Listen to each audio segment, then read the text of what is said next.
chapter number 3. So let's proceed for our first problem. Ma'am Kiko said butter produced at the sari-sari store. He buys each butter from a supplier for 15 pesos. He sells each butter for 25 pesos. His daily fixed cost for electricity to run his small refrigerator is 50 pesos. For our letter A, write a linear function P of x that models total daily profit after selling each butter of produced. Our solution for number 5. Given revenue per bottle 25 pesos, cost per bottle 15 pesos, fixed cost 50 pesos.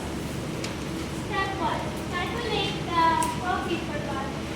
To calculate the profit function, we need to determine the profit per bottle by subtracting the revenue, which is 25 pesos, from the cost per bottle, which is 15 pesos, resulting in a profit 10 pesos per bottle. Therefore, the total profit of 10 pesos from selling X bottle is 10x. Considering Ma'am Kiko's fixed cost of 50 pesos for electricity, so the daily profit P of X can be modeled as P of X equals 10x minus 50. For our letter B, how many bottles must Ma'am Kiko sell each day to break even? For example, for his profit to be pesos zero. To break the even point, we need to set P of X to 0. And after that, solve the equation 10x minus 50 equals 0. 10x equals 50. And after that, dividing by 10, we get x equal 5.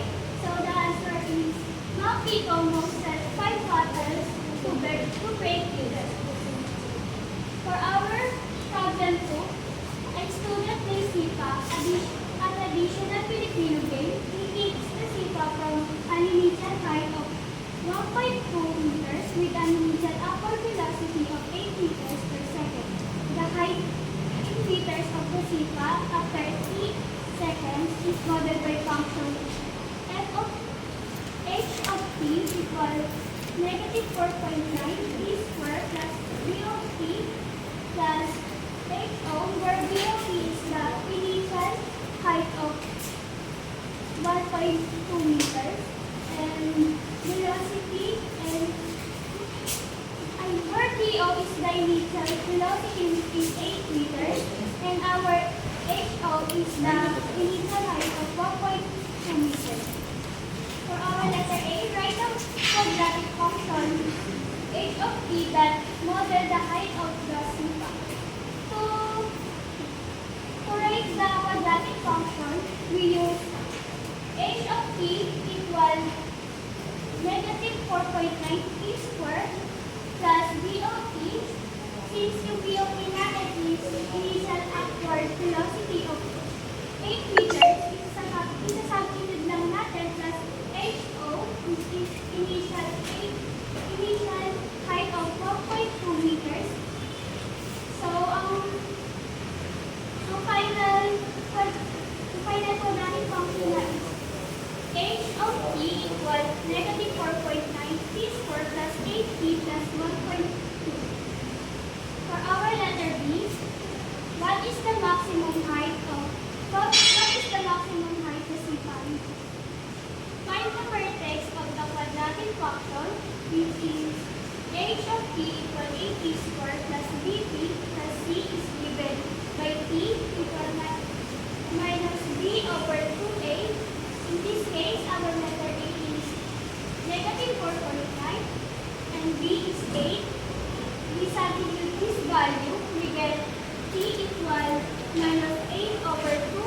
Our letter A, negative 4.9, we get 8 over 9.8, approximately 0.8163. After that, substitute the value of T back into the height function to find the maximum height. We get h, open parenthesis 0.8163, close parenthesis equals negative 4.9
4.47 meters. So the maximum height the sea reaches is 4.47 meters.